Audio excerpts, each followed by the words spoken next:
Did you hear that? Yeah, I did. We're live, and if you heard that, this meeting is being recorded. If you didn't hear that, what you say? I guess it's not going to make any sense. Yeah, that was weird. Very weird. But we're back, episode 112. Yeah. All right. Episode 112. I don't know. Where do you want to start? Oh, I just saw this. You see Porzingis just got fined for being out in the club, breaking NBA health and safety violations protocol. Oh, they still enforce that? They do. Wow. They just started. They took a little break over the last few days, but back up and running. One specific break. One very specific break for a very specific Drake. And now we're back to full on. That's just mine. Not even the LeBron stuff, but just like. And again, I never is Porzingis known as like a partier? Not that I've known. Not that I've known either. Maybe some New Yorkers could chime in on the live. Oh no, thanks. Live feed that we got going here. That sounds awful. But it's like it's the playoffs. Like you can't take if your goal is to win a championship. At the most, you can't take a couple months off from going out. Like why even would you? Yeah, I don't know. I don't get it. And again, I don't know. Maybe this was before the playoffs and he just got caught. I don't think so though. I assume you saw that picture like going around. I don't know who caught him, but I haven't. I saw it. Someone posted it. Like, yeah, it was just like KP at the club, which sucks because it's like the picture itself was like Porzingis' back, like in the background of another person's photo, like walking around. So that just shows like you're always going to get caught. Like it's inevitable. Like you are a 7 foot. Like you're Kristaps Porzingis. Like we know who you are. Like if we see you at the club, like you're gonna get on camera. We're gonna post on Twitter. And I'm also curious how this stuff gets back to Adam Silver, or like gets back to the NBA. Like, do they just have this open line where you can send like photos of players and be like, "Hey, at Clippers fan 69 just sent me this video of what looks like be Kristaps Porzingis at a nightclub." Adam, you're gonna. How do you want to deal with this, Adam? Adam, you're gonna want to see this. That would be funny if he was checking from a personal account. Like his Instagram feed is just full of NBA, but also I don't know what the fuck he's into. Like me neither. Healthy morticians, cooking.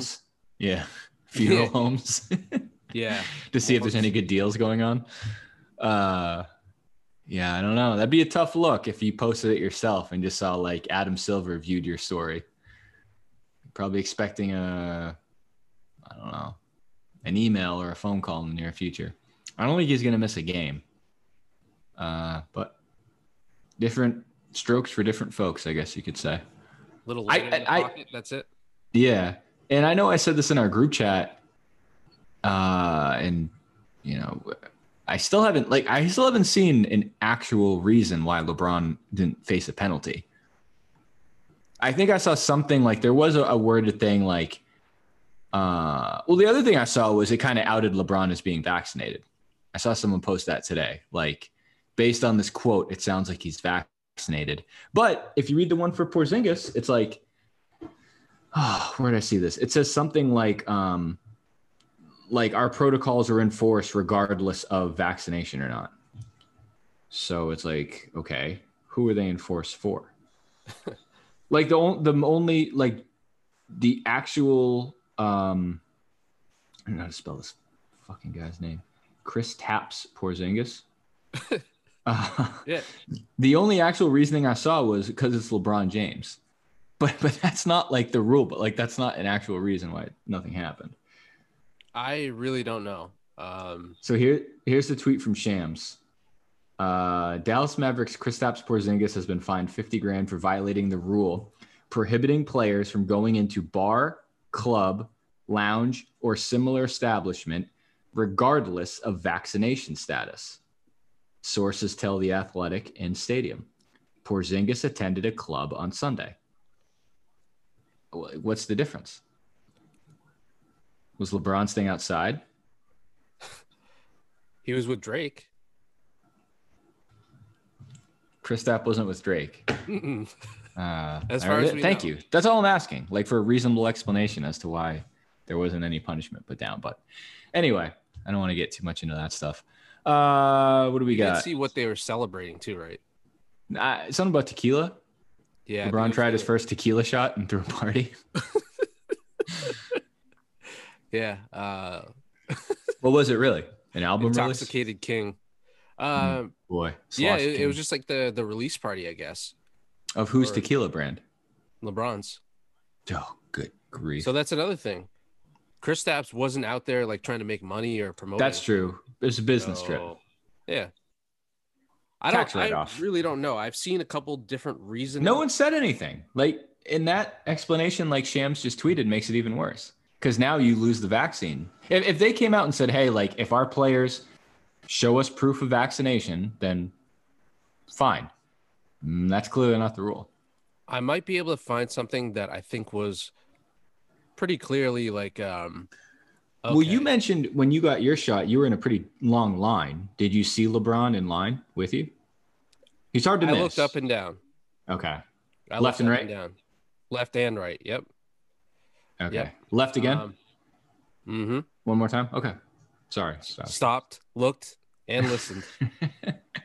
I didn't see him or Dennis Schroeder, the two Lakers who apparently were not vaccinated.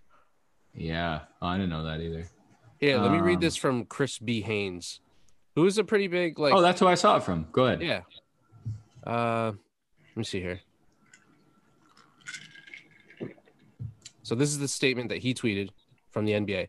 To clarify any remaining misconception, LeBron James briefly attended an outdoor event last week where participants were required to be vaccinated or return a negative test result. Under these circumstances and in consultation with medical experts, it was determined that his attendance did not create risks related to the spread of COVID-19 and therefore no quarantine was necessary. Over the course of the season, there have been numerous similar violations of the league's health and safety protocols, which were addressed with the players' team in a similar fashion. Awesome. Last part, under current NBA rules, vaccinated players are permitted to engage in outside activities, including their individual commercial arrangements, such as sponsor appearances or ad shoots. That still doesn't address it because I think outdoors versus indoors is what sounds like to be the difference maker between Porzingis and LeBron. From what I gather. So then, like on top of that, Chris B. Haynes writes his own little like opinion tweet. He goes, being around LeBron for years, he's always been private about his medical I saw that. And never been one to endanger his family or teammates. Right. This statement puts one thing to rest. He's been vaccinated. I don't know about that because no, I don't either. Yeah. LeBron has never been private about a fucking thing in his life. Not that he's had a choice for most of it, but anytime that he has a choice, he's not going private about anything. And yeah, I agree. For all the like deserved positive shit that you hear about him doing for social change, you would think that a guy like him would talk about being vaccinated to get the word out and like promote it. So this is very not LeBron like. That's why I don't believe this. I would also say, especially how vocal he was against the other guy who used to be in office. You would think he would do all he can to talk about, and again, like not to put if you don't believe, I'm not saying it's all political, but people have clearly made it like political, which is silly to me. But anyway, I think that's more reason why you'd probably hear from him. So again, I don't care. Like it is what it is. I just think it's funny that Porzingis was popped today. And again, if they could have all resolved this by finding LeBron $50,000. Who cares? That's literally, he probably made $1 million at that event. So whatever, as long as he doesn't miss a game. And I'm glad Porzingis didn't miss a game either. If he missed a game, there should be big trouble. Yeah. My next follow-up question would be which Clippers player snitched on Porzingis, hoping he would get a game like last year. So I don't know. Here we are. What do we got? 7:33. So the Celtics should be tipping off in about 2.5 hours. So maybe we'll see what they're doing for a little bit, but I guess we can get right into, touch on the playoffs. It's about a game for most, 2 games for some. Is it worth saying anything about the Celtics game on Saturday? Any key takeaways? I Do you think they get a game? Do you think they get a game? Win a game? Outscore Brooklyn in 148-minute period of time? Something officiated and recognized as like an official game?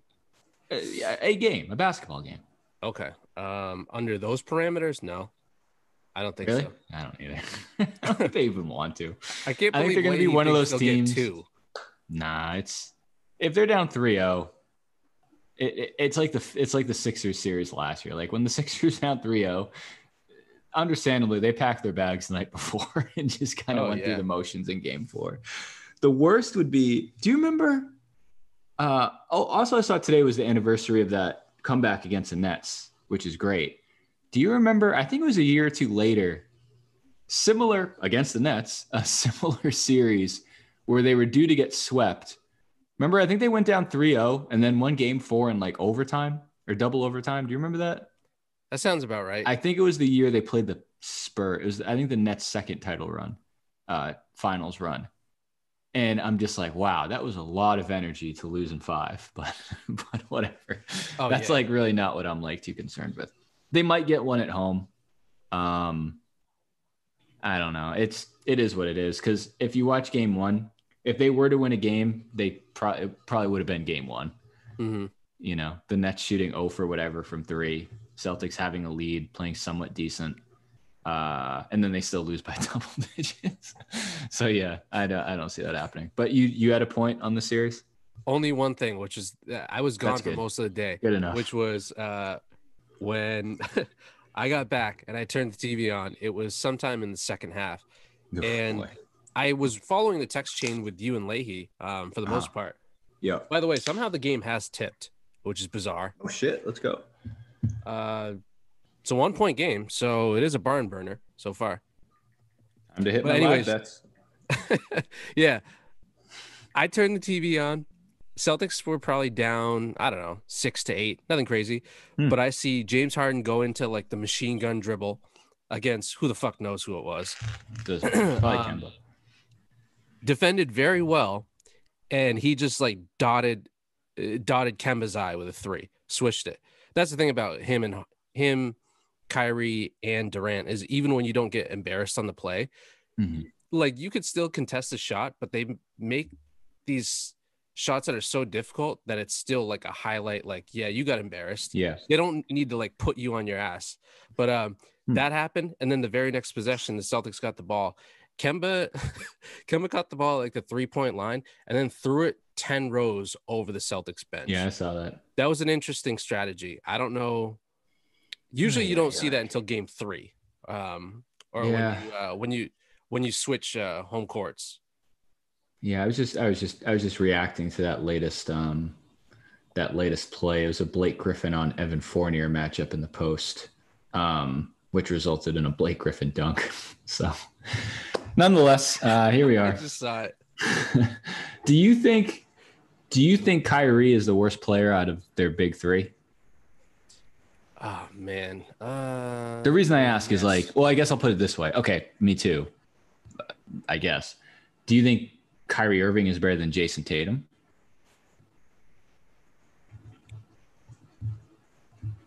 You mean taking your Celtics goggles off, like a non-biased opinion? Do you think Kyrie is better than Jason Tatum right now?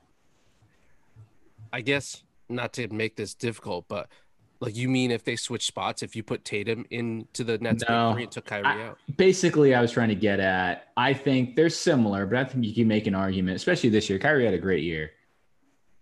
They're similar. Maybe you could argue one way or the other. Tatum. Okay, so basically they have 3 players that are all better than our best player, which I don't think is a good look going into a series. Not a hot take. And Jason Tatum's very good. So that's kind of that's not great either. I don't know. Like most viewers, I'm excited about the Tristan Thompson and Blake Griffin matchup. That should be a battle of the Titans down low. Looks like Kemba Walker's shoulder is falling off as he warms up for his free throws. He had a tough game too. He's had weight. I feel like he's normalized how many awful games he's had this year. He's had like I'd say double-digit awful games this year. You know, like truly terrible. He smiles. He loves it. Oh, he doesn't know any better. You could turn on the game in the fourth quarter. Teeth. All of them. Like you could throw on a game in the fourth quarter without like the score on. You would think they're up 50 against the Bucks. They could be down 30 to the Cavs. Kemba Walker looks like, you know, he's at Disneyland with his parents, like for the first time. Your TV screen full of teeth. Oh my God, is that guy something? So, and it's not even like, well, people are like, oh, well, he's streaky.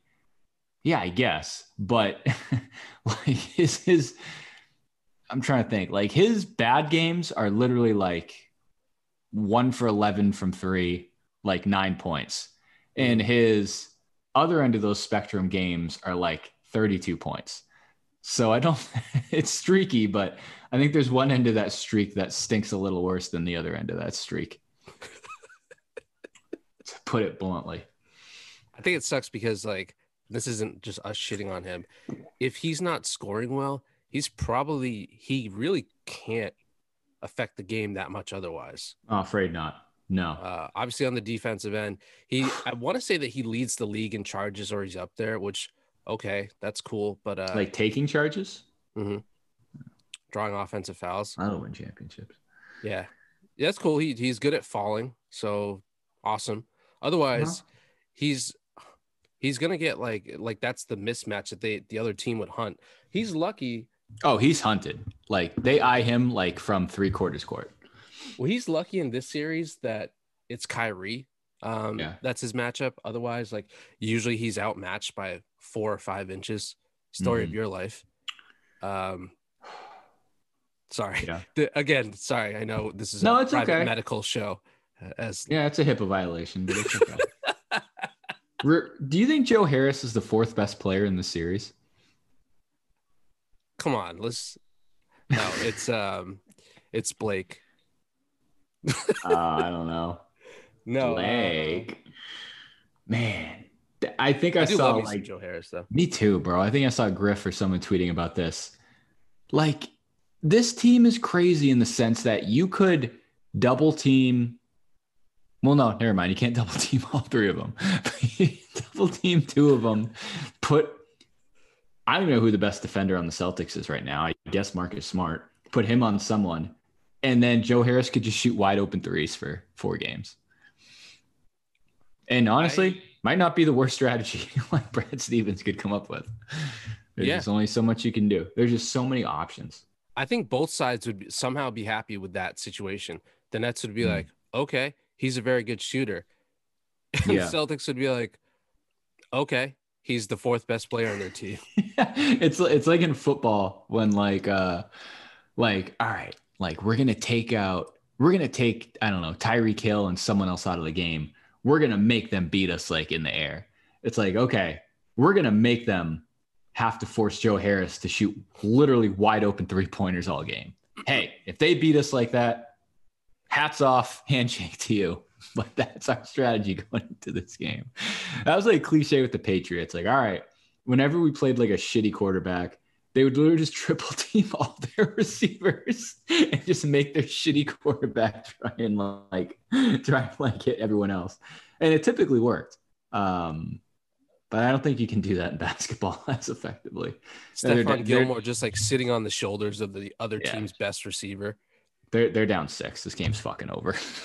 This is going to be 30 by the time I look back after this Liberty Mutual commercial. I just heard the crowd go wild, so I assume Joe Harris hit a corner 3. Yeah. Okay. I've seen him hit 2 since we started recording. It just kind of is what it is. What about the other series? I'm trying to think. What are some other series you have enjoyed or excited about in the first round? It's a good first round. Yeah, it is a good first round. I liked the Blazers Nuggets game. Great series. Yeah.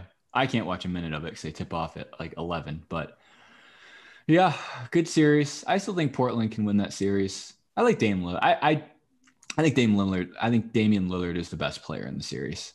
I like Jokic. He's such a like. It's so weird looking at like a picture of him and then like a side by side with his stats on the night. They certainly don't add up.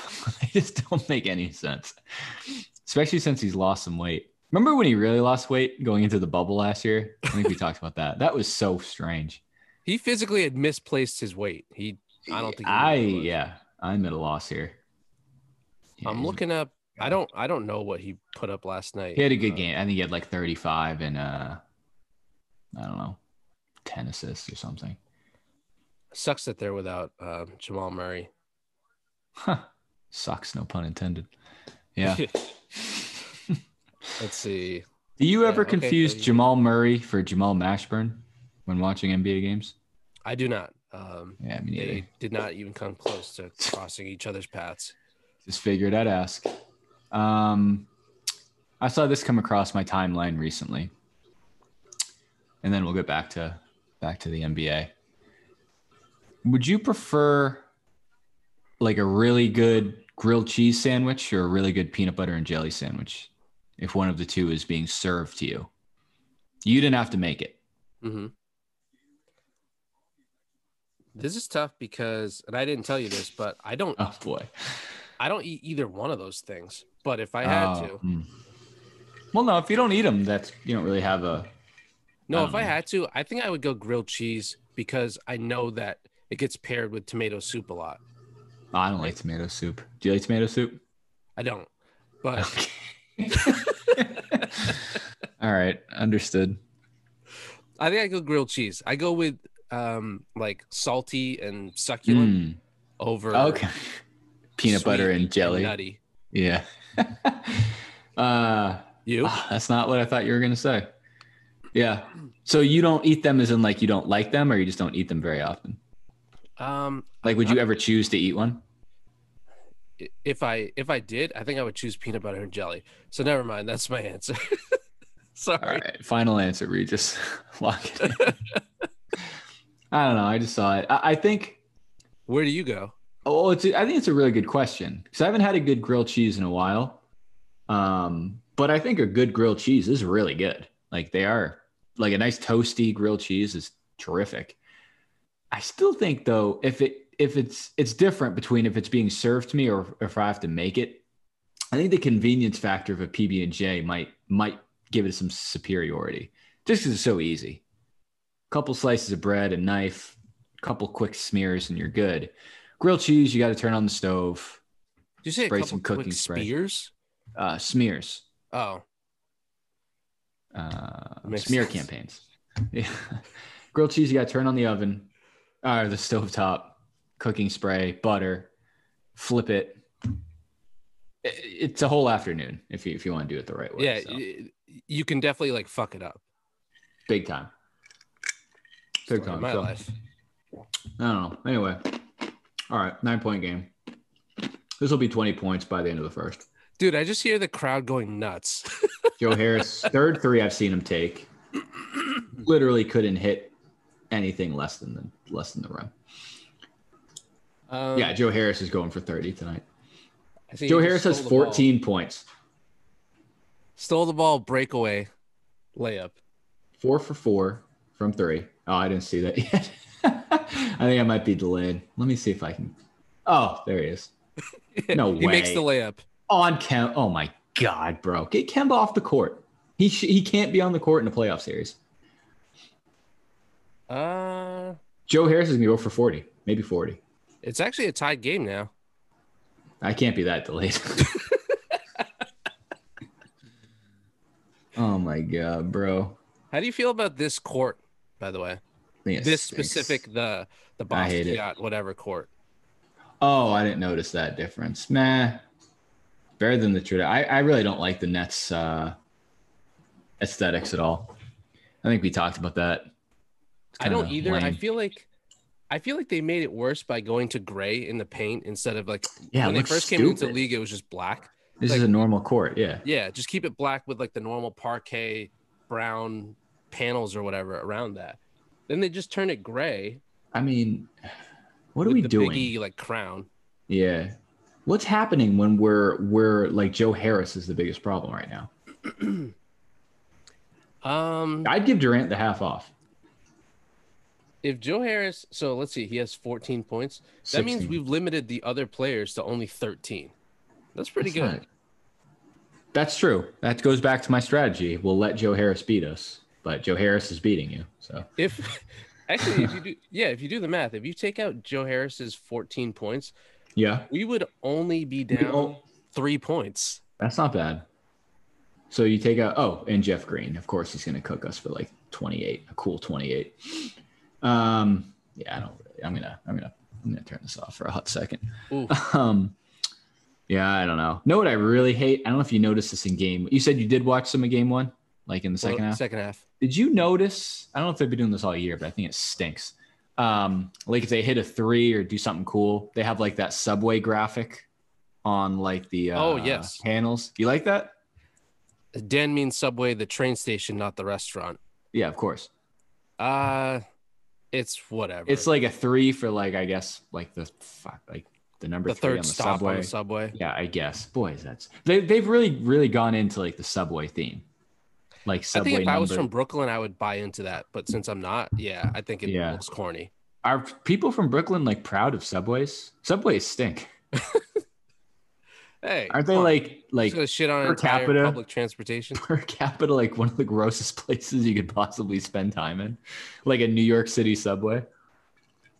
I guess. Oh, you know what? I think I know why. Not that it makes it better. I didn't realize that that's probably like the first and second row of people where they still don't want fans just yet. No, I know that. But that's better than I don't know like, how that helps the argument. Who the hell? It was the Nuggets game I was watching last night where same thing, but they don't have, I guess in Colorado, they can't afford like TV screens or they've never seen them. So they just have like empty seats and like dumbass like cloth signs. But I agree. I'm not really a big fan. Okay, cool. What else? I think the Bucks are going to make quick work of the Heat. I think Philly's going to make quick work of Washington. Knicks Hawks is fun. I do like that series. Seeing a crowd at Madison Square Garden was pretty cool. Seeing like visiting players at MSG, and I'm not a big Trae Young guy, but that was kind of fun to watch. Going after Spike Lee's old ass. I can't believe he's still doing that. A little too much, I think. Trae Young. I think guys like now, guys now, like when they hear about like the lore of Madison Square Garden, so they want to be that. But it'd be game 2 of the regular season, and I don't know, fucking Zion drops 14 points and 3 boards and comes out like flexing. Like you got to do a little more than that. The choke side. When they were like each 3 years old when that actually happened. Yeah, it's got to be a little higher stakes. Granted, it's the playoffs. Well, playoffs is fine. Once you're in the playoffs, it's fine. Game 1 of the playoffs, first home playoff game in New York in God knows how long. First game with like real fans. Yeah, I don't have a problem with Trae doing what he did. Garden was going crazy. It was. I'll tell you what, man. York, it is. To be clear, it is weird seeing it. Like at this, it's not weird anymore. Like it's cool. It's cool to see. Like golf, especially the PGA Championship was awesome. Yeah. Like that final scene on Sunday was insane. Looked like a concert. Hey, they're coming back soon. Dude, that's the next one. I think that I'll see whoever's playing. I don't give a shit. I'll go see Nickelback opening for 3 Days Grace. Bruno Mars. Yeah, I'll go to that concert in a heartbeat. I think no, it wouldn't be possible. But I was going to say you and I should go to anything's possible whenever Drake comes out and do a live show from the concert. Yeah, I don't think that would work too well.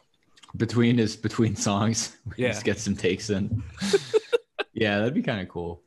What else? What am I missing in the East? Oh, Celtics Nets. Yeah.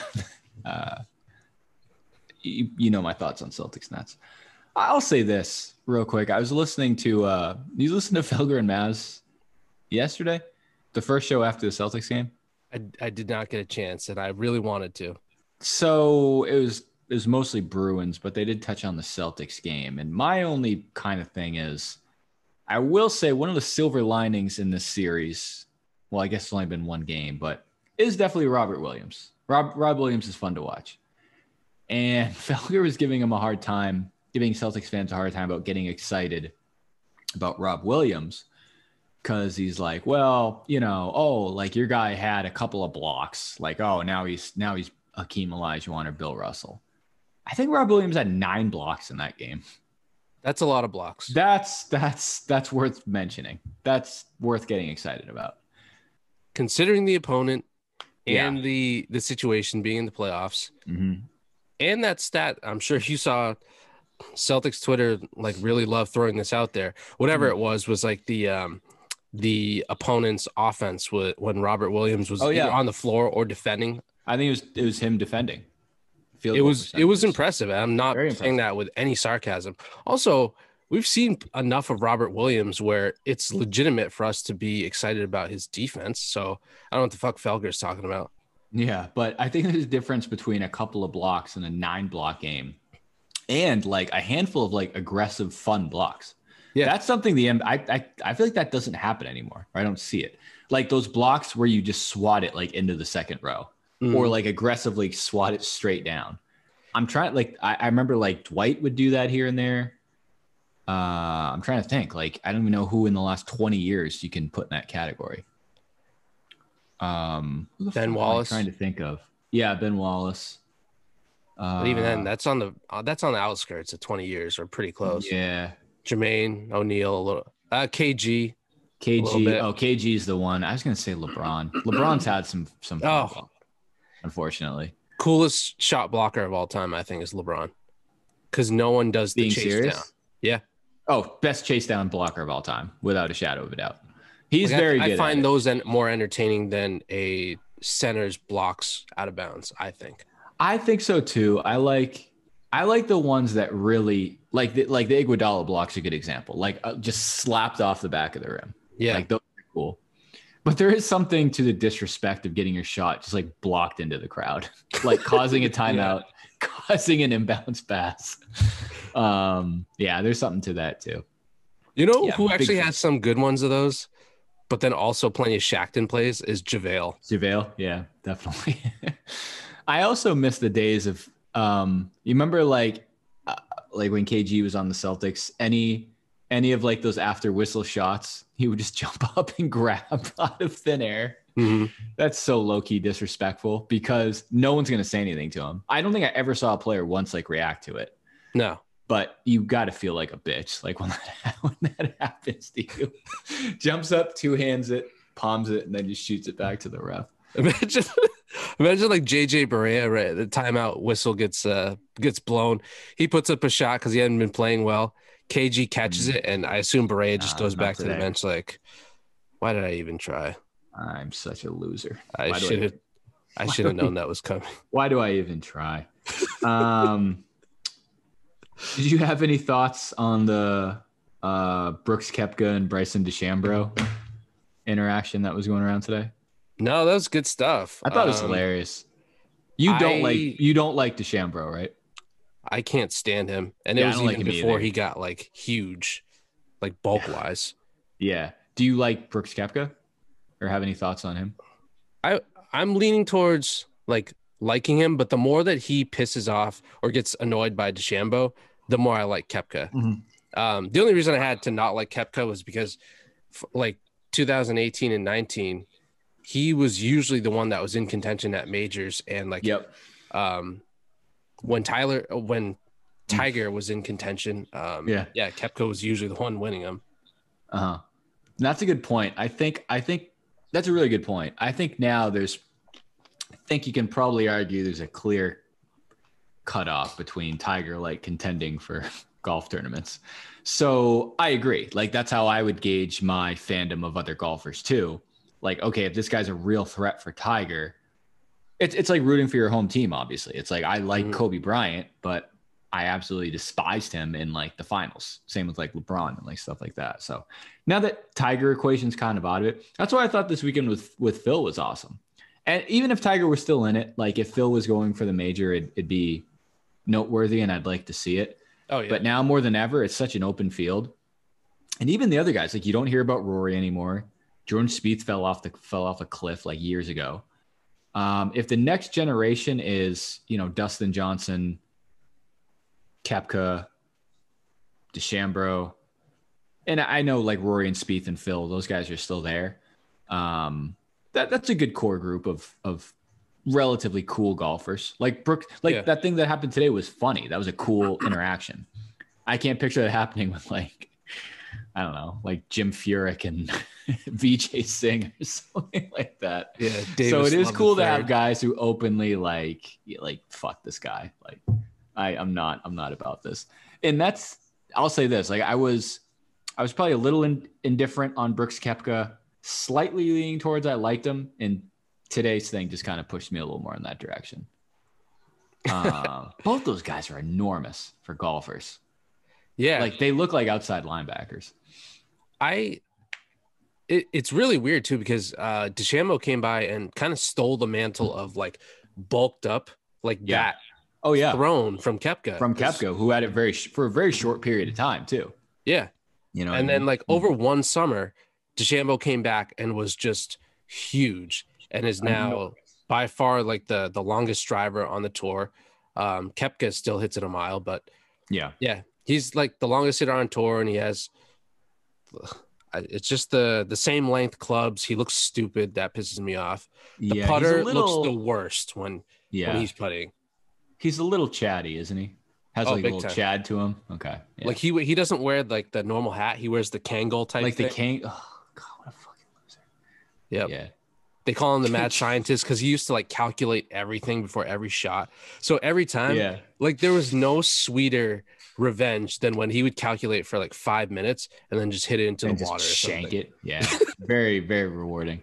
And like Koepka put it the best. Like when he's like, oh, I lost my train of thought. Fucking Bryson. It's like this dude's such a dickhead. Yeah. And that's the other thing I meant to ask you, because I didn't see too into this. Do you actually know what happened? Like, did finally he say through something? Like Twitter comments, I figured it out. Yeah. What'd you find? While Koepka was talking, when Bryson was walking by, I guess him and Tiger are the only players on tour that wear metal spikes on their cleats. Okay. I thought I saw something like that. Like too. that on the pavement was just super annoying. I understand. Because that's what he said. He's like, sorry, like I lost my train of thought. Like, thanks to that bullshit. And I was like, well, I mean, I guess I thought he was mad about him walking into his frame, but it's like, all right. But yeah, I don't know. Yeah. I feel like DeChambeau didn't finish terribly high in the tournament either, right? No, I don't think so. But I would say that golf is one of the ones that, I mean, they're always going to have huge attendance numbers because of where they play, like especially majors. Yeah. And even for just like normal tournaments. Oh, damn. Only down 14 going in the second quarter. Didn't want to jinx it. Yeah. But like, obviously where they play is usually down south and whatever. So they're always going to have those fans. But I would say that maybe the TV viewership of golf will take a big or a significant enough improvement post-COVID, because people are like gonna go crazier when they're at these events. I mean, it was cool to watch on TV. This is gonna sound stupid, but like it was cool to watch on TV fans at like the tournament. Like, that was cool to watch. It definitely helps. Because think back about a year ago was that Phil Mickelson and Peyton Manning, Tom Brady, Tiger Woods thing with no one there. Yeah. And Sunday was 100 times cooler than that without Tom Brady and Phil Mickelson and Tiger Woods, or Peyton Manning and Tiger Woods. So, yeah, I don't know. I thought it was a good tournament. I didn't really watch it like from Thursday to Sunday. I just tuned in yesterday. Because I saw Phil wasn't in contention, but yeah, no, that was cool, man. It's good to see. Like at this point, it's good to see fans start to get back in. You know, the vaccines are readily available. I went to Hannaford today. You could literally walk in and get a Moderna vaccine. So at this point, you know, people are doing what they got to do. They can get back in. I'm looking at like Red Sox tickets and stuff like that. So it's definitely going to make a difference. It already has made a difference. You know, that Knicks Big game, time. like you said, Boston games 3 and 4 should be open. No, more open. I think game 4 should be. I think 3 is still a day still somewhat limited, which is so weird to me. It's like 28th. We can only let 4,500 people in. Far too high risk. Yeah. 29th. We're thinking 18,000. Let freedom ring, baby. Open the gates. Open up the floodgates. It does look so fucking cool with how crazy how crazy the Knicks game looked. Yeah. I think golf Was is so Knicks cool full because it has capacity? a Happy Gilmore aspect. They're not even full capacity. No, they were 15,000. I want to say like most MSG Knicks holds games. around like 18 to 20. And Okay. I saw a picture. There was a picture on Twitter of, you know how some venues are doing like a vaccinated section and a non-vaccinated section? Yeah, I saw that today. That's weird. I didn't know about that. First of all, what is the process? No idea. I like to buy the ticket, and then when you get in to prove yourself, whatever. That's weird. But when they showed the picture of the non-vaccinated area, it looked like the entire like half of the lower bowl. But then I looked at their attendance and it was 15,000. So who the fuck knows? I don't know how that stuff's gonna work. I don't know. I don't even know where my vaccination card is. I think it's in a drawer somewhere. But yeah, I don't know. We'll see. What else was I gonna touch on? What about out west? Oh, dude, I am all in on Jazz Grizzlies series. I would love to see the Grizzlies send them home in 6. God, I would love that. I think it might happen too.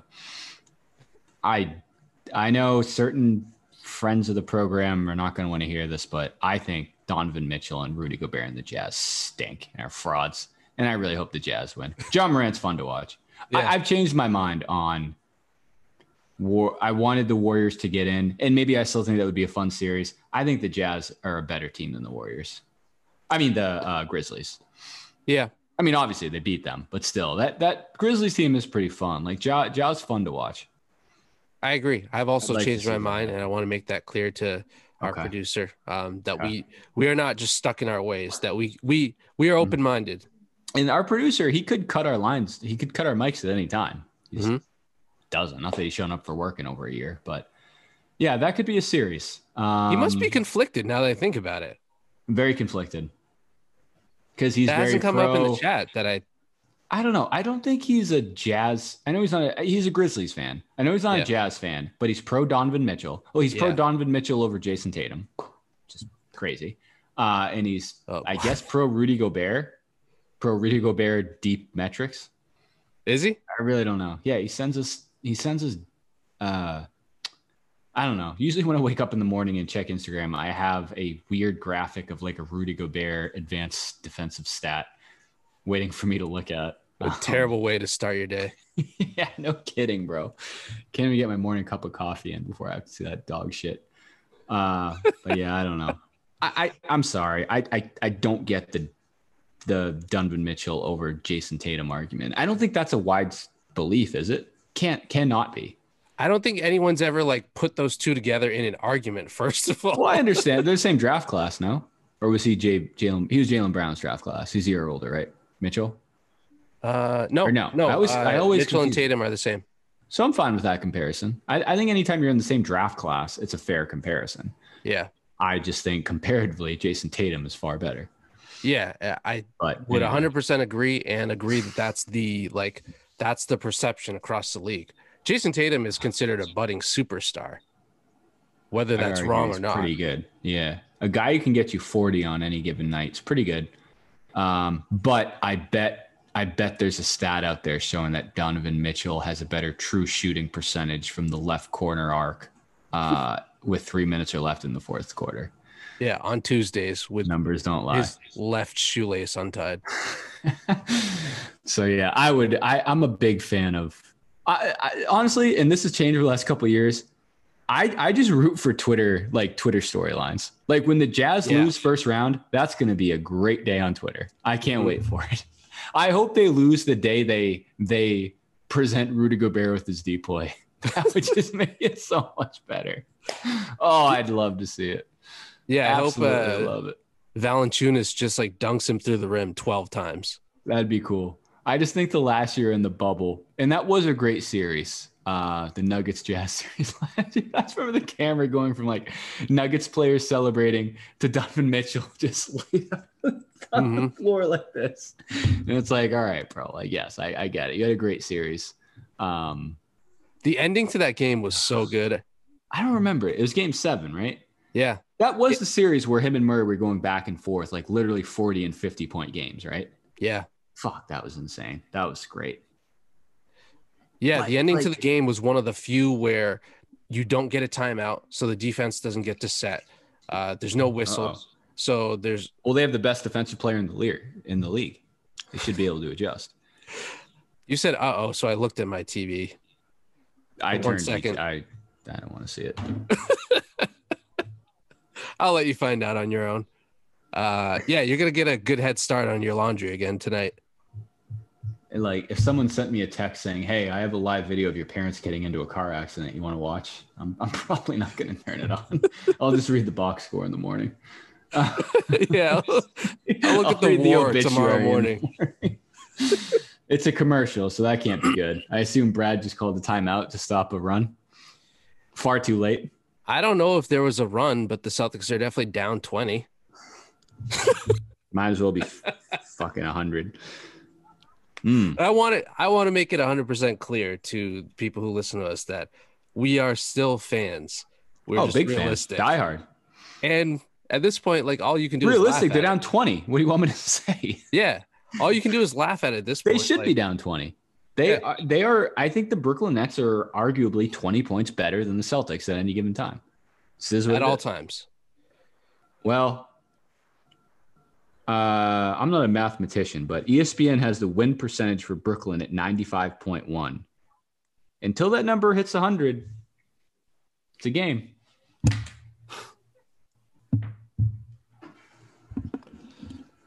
Yeah, I don't remember what the fuck we were talking about, but I think we were talking about like grilled cheese sandwiches and Rudy Gobert slander. No, Twitter slander.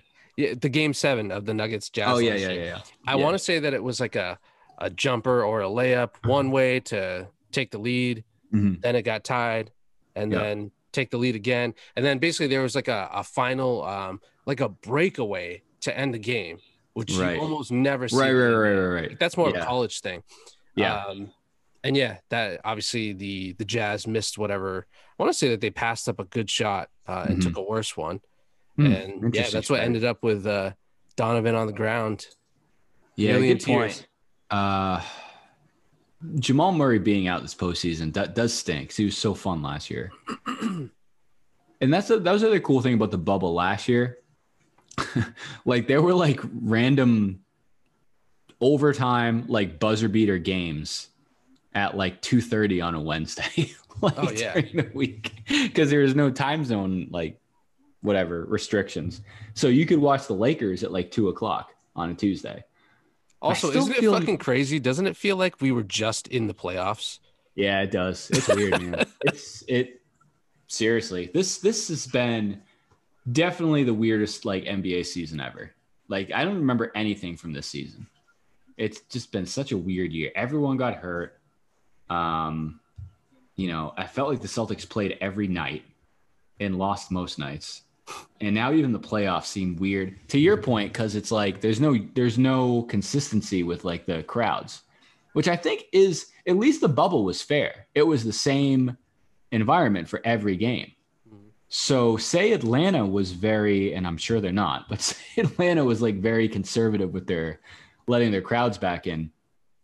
You could go from on the road to playing in front of 30,000 people to go home and play in front of 6. And what's the benefit? Yeah, so. Play in front of your closest friends and family. Yeah, play in front of Tyler while he's getting a haircut in the 6th row, and then go back to Madison Square Garden to a sellout. So I don't know. No. So anyway, the West. I mean, if I had to place a bet, which I haven't and won't, I think the Jazz probably win the series. Suns Lakers is interesting. I don't know. Like, everyone, I was listening to a few radio shows lately. They say, "Oh, this is classic LeBron. He uses game 1 to get a gauge on the series." Okay, maybe, but you're also on the road. I still think the Lakers win that series. They have to. 3-6 we talked about. I'll probably take the Blazers. That Clippers series, Paul George better win. They better win that series.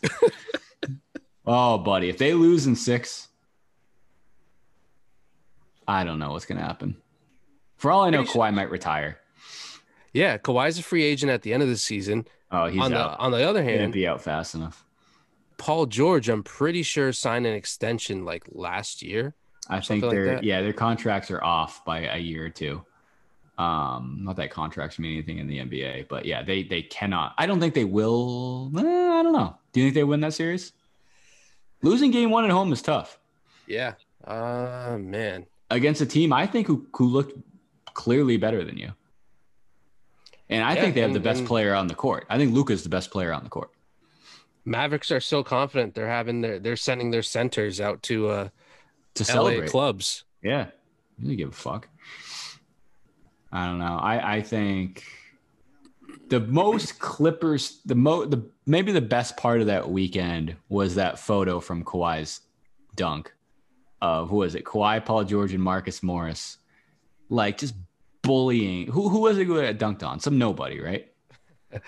Yeah, I can't remember who it was. Exactly, someone who is not even a household name, and it's like that's a great photo, all time, like cold ass photo. It just doesn't look as good when you lose the game. Like, that's the Clippers, bro. Like I think I said this. I think the Clippers would take losing game 1. They would take the benefit of having that photo available over winning game 1. Oh yeah. Like for a long-term investment. Like that is already being painted as a mural in Paul George's house or Marcus Morris's house.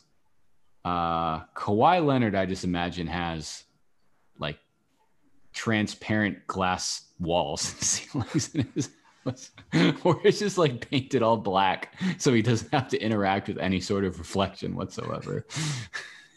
Or for all I know, Kawhi Leonard lives in a hotel room and like sees his family. I don't know. He bought like a safe house for his family to live in and spends most of his time in a hotel room. I was gonna say he just sees them as holograms, like from Star Wars. You're ahead of me in this game, right?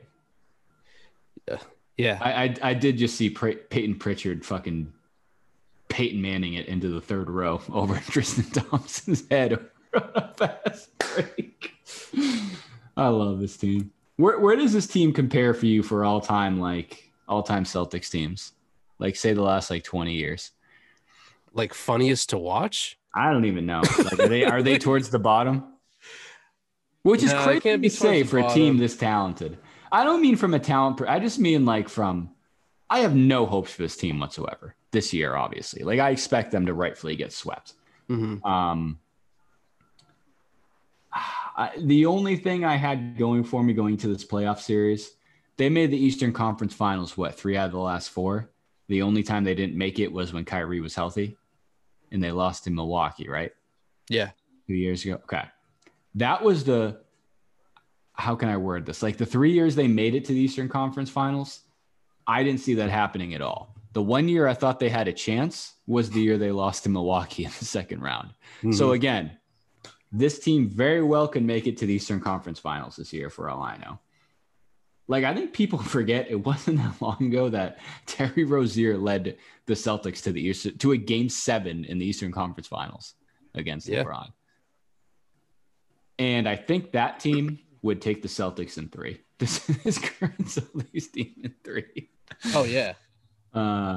Rookie Jason Tatum would be cooking fourth year Jason Tatum. Oh, my God. It wouldn't be close.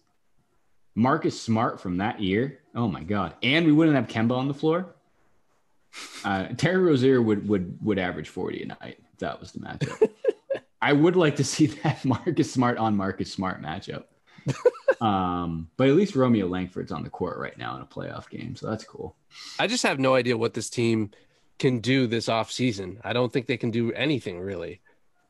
Nothing major. We're down 21, and Romeo Langford and Peyton Pritchard are in the game. So that's a good strategy. I think the biggest move that we can make is to re-sign Fournier. That's the ceiling.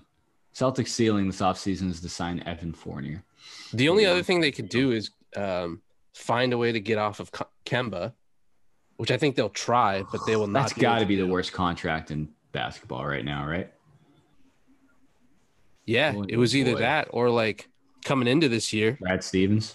I was going to say Gordon Hayward. Oh, yeah. Yeah, I don't. This is ugly. I'm turning this back off. I'm good.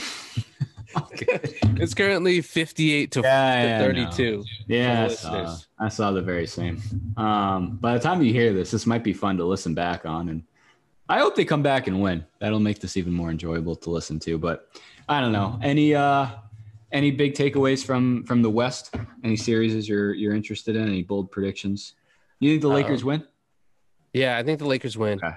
I think that will be the. Do I think that's the funnest series? No, probably the Nuggets and Blazers will be the closest series to watch. You think Clippers win? They have to. They can't lose. That's just crazy for they can't lose in the first round. Of those superstars to lose in the first round. They can't. Like the NBA losing Luka in the first round, or losing like the Clippers and Kawhi and PG.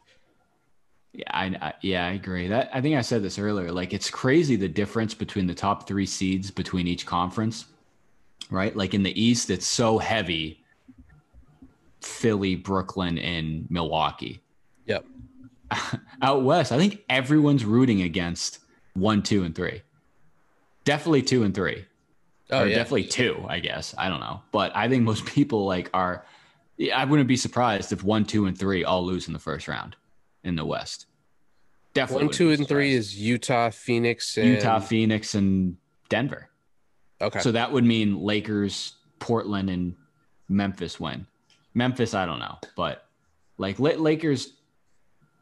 It's the thing. Like I think the Mavericks might be a better team, and they're in a better position to win. I just can't see the Clippers. The Clippers can't lose in the first round. It just can't happen. Yeah. LeBron certainly can't lose in the first round. Can't happen. So I bet both those LA teams will win in 6, maybe 7. I like that. I can see that. But that's the Lakers. 7 games in the first round for the Lakers is tough. I think that would add up. Because Anthony Davis didn't play terribly well in game 1 either. And he's got some mileage on those legs too. You know what we're going to be back to? This just crossed my mind because I was thinking back to Back to the Future. Yeah. You want to go to that Back to the Future party? Yeah. Hear it, say it. When we were doing the bubble episodes last year, one of the things we talked about was just how bad the overreactions are either on NBA Twitter or ESPN. Yeah. We're only a game in, so we really haven't seen that yet, but we will soon enough. And that's going to be I'm actually surprised that didn't happen after game 1 of LeBron losing, where people I agree. were like, does this affect his legacy? I'm telling you right now, if Phoenix wins the series, if a 2 seed wins this first round series, someone, Skip Bayless, I'm telling you right now, someone is going to make the argument, is LeBron James a top 10 player of all time? Something like that crazy. I don't know. People can't just slander without making it ridiculous. Yeah, we can shit on him and get the jokes off. Mm-hmm. But yeah, something absolutely if he plays poorly and brain dead would happen like that. And it's also, I think it depends on if he plays poorly. He didn't have a great, I think he still had close to a triple. He had he had 18 and 10. I don't know what he had for rebound. No, he definitely didn't hit a triple double, but 18 points is tough because I actually remember looking at the box score. I was at my in-laws on Sunday. I remember looking at the box score. I think it was the first quarter at 8 points. So at some point in the first quarter. Yeah, he had his first 2 threes, I think, and it looked like, uh-oh. Well, he did. Here's everything. He did take some pretty heavy hits, some big falls. Yeah. He had a Derrick Henry type afternoon with some of the bruisings he took in that game. He's lucky to see what he's even doing. That's the thing people don't talk about. He sees 3 hoops at once. I don't know if you've ever tried that. Has to figure out which one's the right one to shoot at. Motherfucker. Which one is it today? Door number 3. WCC 6 total. Very good point. That's a lot of hoops. Some people have to jump through hoops. LeBron has to figure out which one to shoot at. That's a good point. No one talks about how that affects him on defense. So, just picture if he was going up for that same Andre Iguodala block, but was going after the wrong hoop. So what you see as a consumer is Iguodala having just a clean, wide open layup, and LeBron just jumping and swiping like 10 feet to the left. Like, wrong hoop. Did you ever do that in M2K? like I don't know what you would call this class, but like, you know, the class where they teach you about like drugs and alcohol, sex. Dare? Oh yeah, that. Yeah, it was that. Dare plus sex. Yeah. I remember that class. Yeah, we got the having sex on drugs. Yeah. In third grade. we had AP Dare, which was even more sex. Nice. But AP sex ed. Advanced placement. Did you guys ever have to put on the drunk goggles? Oh yeah, great day. We had to do that in our gym and take a free throw. So I assume that's what LeBron's welcome to LeBron's life. Not a single person hit that shot or came even close. I can remember when we did that. So what a ridiculous quote. Thoughts and prayers to him. And also, that is not what allegedly, because I've never been drunk in my life, but that is not what being drunk is like. I've never been that fucked up before. Definitely not. I've never been in a position where if I was looking at a hoop, it was really like 15 feet away from where I was seeing it. I've never looked at a person and saw 3 of them. Like, that's like, holy shit, bro. Like, I am faded. Like, it's like that scene from 22 Jump Street when they all take the they take shrooms or Wi-Fi, something? the drugs. Yeah. Yeah, and then everyone's just talking in slow motion. Like never.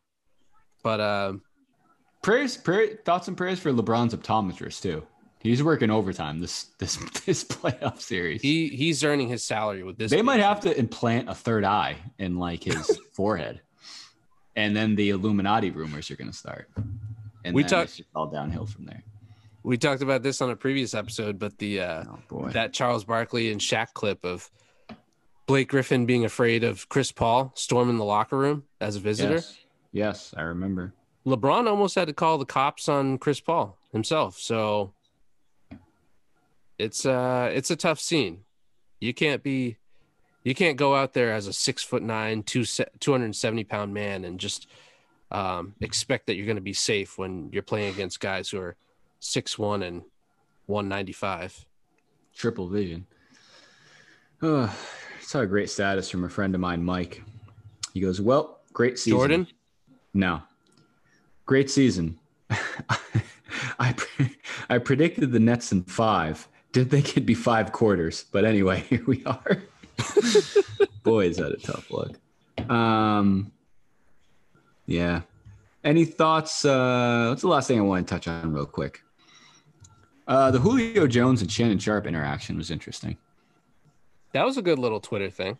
That was. I don't know. What do you think? Do you think that was all organic, or was there a little something behind the scenes? No, I think I don't think how you could possibly do that. You can't do that, right? That's what I was saying. Like, you work for Fox Sports. You're on live television. Yeah. You can't just call people unannounced and talk to them and see what this isn't fucking 98.5. Like, you can't just take live callers on Undisputed. Very weird. Shannon, we got a Julio J on line 1. We have Julio in the car. Julio, what do you got? Yeah, very weird. I don't know. Yeah, no chance was that real. First time, long time listener, first time caller. How are you guys? Good. Go, Julio. Go. Yeah, very weird. Julio. Great idea. But no. That's no. And the best tweets were like, if they were like, yeah, like if Julio Jones and Shannon Sharpe are that close friends, like this motherfucker knows Shannon Sharpe is live on air from 10 to 12 every day. Like, what are you doing? Also, how often does like 50-year-old Shannon Sharpe like just talk to whatever 30-year-old Julio Jones like on the phone? I haven't answered my phone in years. Like, how often do those two talk casually on the phone about something clearly that polarizing? Wait a minute. I just thought of another angle of this too. That show goes from 10 until 12. I think so. Maybe they're out in LA. 12:30. Yeah. They're out in LA. So that means that Shannon was getting just a random call at 7 a.m. I thought he called Julio. Okay. So even weirder, him calling. I guess maybe Julio's on the East Coast. That's a very good point. I have no idea the context of how the phone call happened.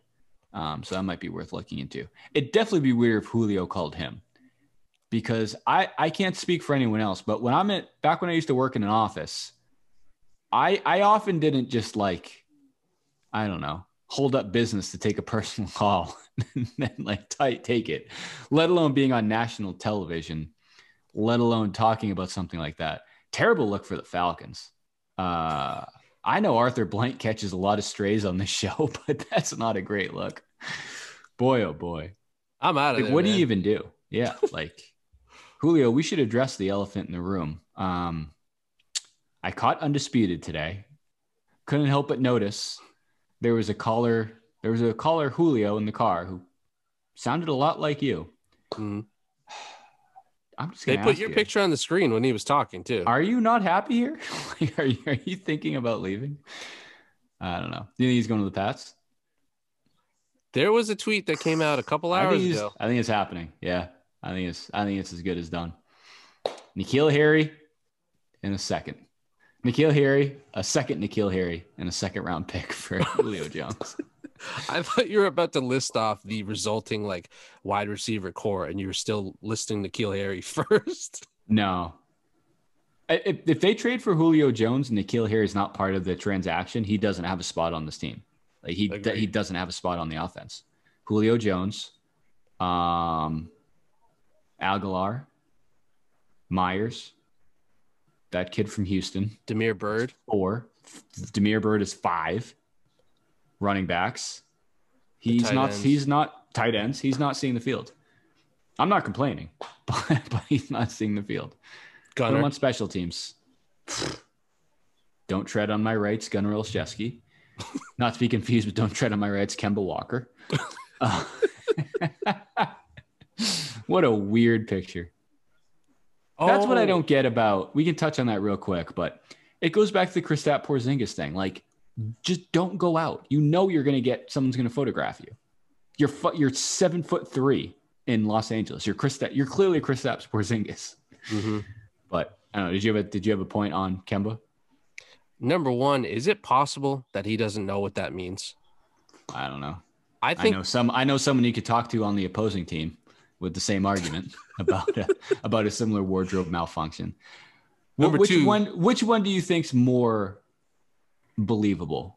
Not understanding what the thin blue line mask meant, or not understanding what the "don't tread on me" jacket meant?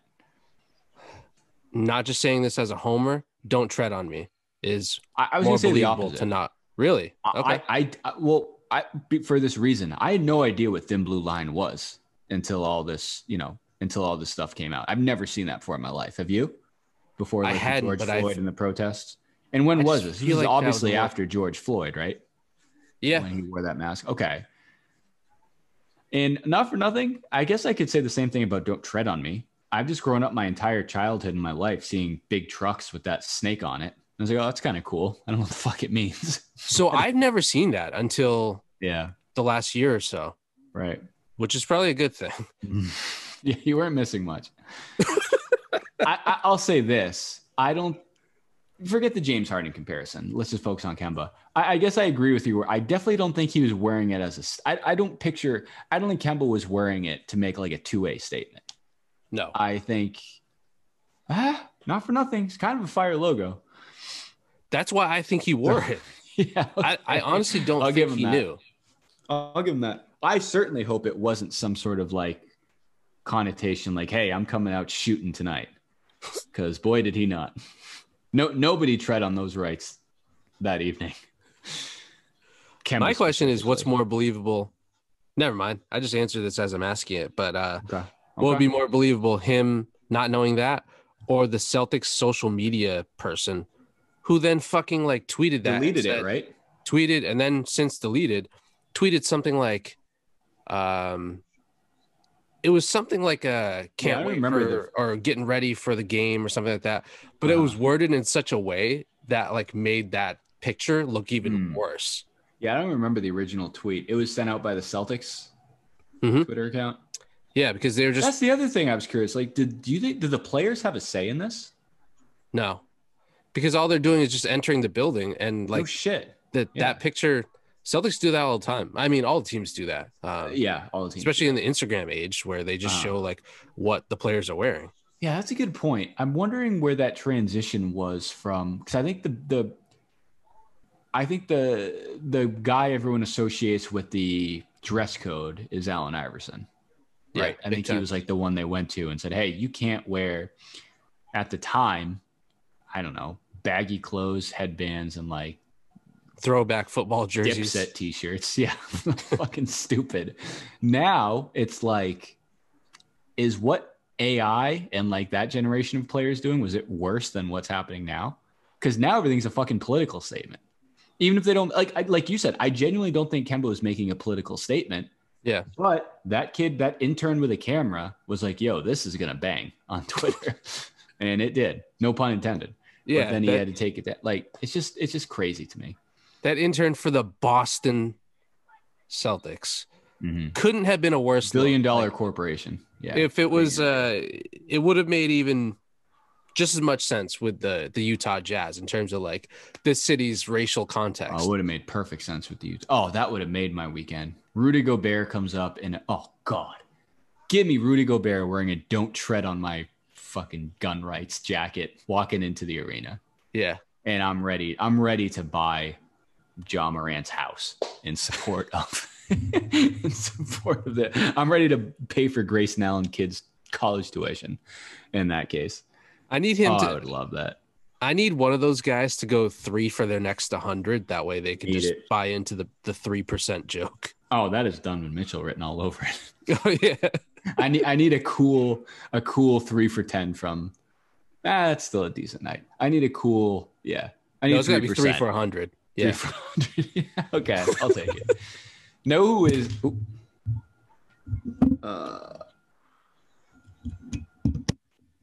I was saying, know who's great for some Jazz and Rudy Gobert slander is that Knicks tape kid. Oh yeah, it's outstanding. I love it. I don't even know where it all started from, but yeah, I definitely dislike the Jazz just because it's so funny to do so. And we joked about earlier about Leahy sending us that tweet or that picture. It all made perfect sense. Like all those stats, these are great defensive stats. And Rudy Gobert very well could be the best defensive player in the league. It's just too entertaining to follow Rudy Gobert slander. Sorry, yeah. I'll take that over the actual Rudy Gobert every time. And he started NBA COVID, so he'll never live that down. Yeah, I have no need for your actions. I have no need for a 7'5" center who belongs in like the 90s and is somehow getting credit for whatever. Last thing on Kemba, be Robert Williams. Yeah, go ahead. Yeah. Last thing on Kemba is the clip that went sort of viral a little bit, where Jason Tatum was on $1 million worth of game. Oh yeah, I didn't get a chance to listen to that. The clip was pretty funny because they were talking about whether they thought Wilt spiked his numbers in terms of the 20,000 women that he's been with. So they were talking about that. We've said that before. Yeah, definitely not an accurate number. Oh yeah, that is inflated. Heavily. Yep. But I'm sure it's still like 10,000. I don't know. Either way, is Gilly the Kid is one of the hosts, and he was like, first of all, I don't think that number's spiked. Second of all, if Wilt was playing today, we know he'd be over at Kemba's house. And they cut to Tatum. Tatum looked away like he wanted to crack up laughing so hard, and was like, okay, I don't want any part of this conversation. Well, I don't understand. What does that mean?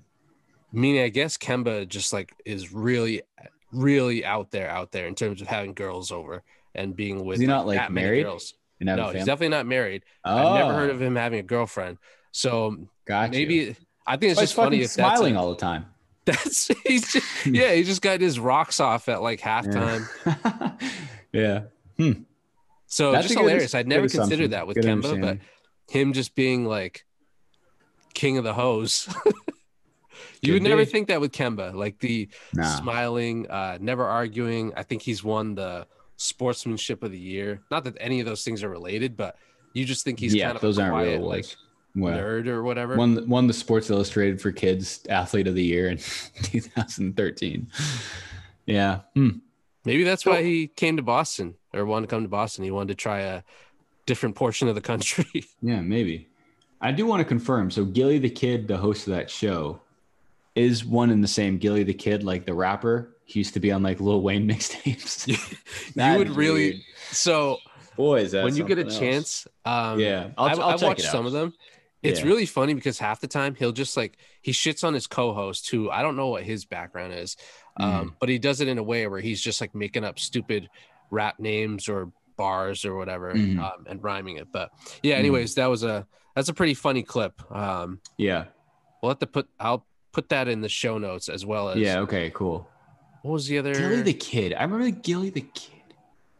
Remember, man, no, what was good was that Cannon remix with Lil Wayne and like a bunch of, I think it was on a DJ Drama mixtape. You know what I'm talking about? That was like Sounds really familiar. Peak like mixtape Wayne. That's all I know that person from outside of this apparently new podcast venture.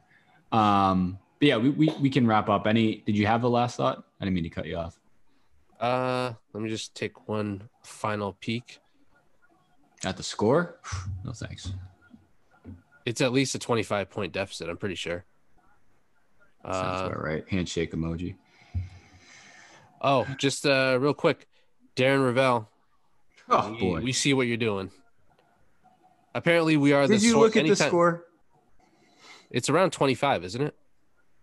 71-47. They routinely give up 70-plus points at halftime. Routinely. Boy, they stink out loud. Darren Rovell. Nah, I'm straight with that. Yeah, Darren Rovell. Again, riding our coattails for another year, apparently. Yeah, Muhammad Ali knocked out Sonny Liston's ass in Lewiston, Maine. That's still. You see Dragonfly Jones's tweet? I didn't know that part of it. Like, I saw the tweet, I didn't read it. So basically, that photograph, and I thought this as well. It looks like, people picture that photograph as like Ali knocking him out and like celebrating victory, right? Apparently, the story is he was pissed at him because he thought Liston was throwing the fight. So I guess Sonny Liston had a lot of like mob ties and shit like that. So really, he was like, "Hey, like get up, like let's keep going." In front of these 800 people in Lewiston, Maine Rec Center. Yeah. Auditorium B. Yeah. Sonny, we're on the biggest stage in Lewiston, Maine. Yeah. You got to give these people a fucking show. Al Capone's like in the front row with a gun pointed at his head. With 799 mafia members, and that was it. Yeah, that's it. That's the show. They bought out. What we should do at some point is maybe talk to or try to get on the show someone who was like involved in that. I bet because remember, I bet there's someone in my family who was at that show. Crazy extended family. Because I remember when we were Googling the article, the article had only been written a couple of years ago with a guy who had like strong ties to helping put on the fight and whatever. So yeah, I don't know. Could be interesting, but yeah. Anyways, Darren Rovell, stop stealing our valor. Yeah, please at least like throw our name in the tweet or something. Yeah, give a little hat tip. It's not too much to ask. All right, that's it for us. So playoffs are in full swing. Again, sorry this one's out a night late, but I guess get back. I don't know. I'm probably not going to watch the second half. I'd rather just spend time with my family. And then we'll see. So we'll be back soon, and we'll see you guys next time. Peace.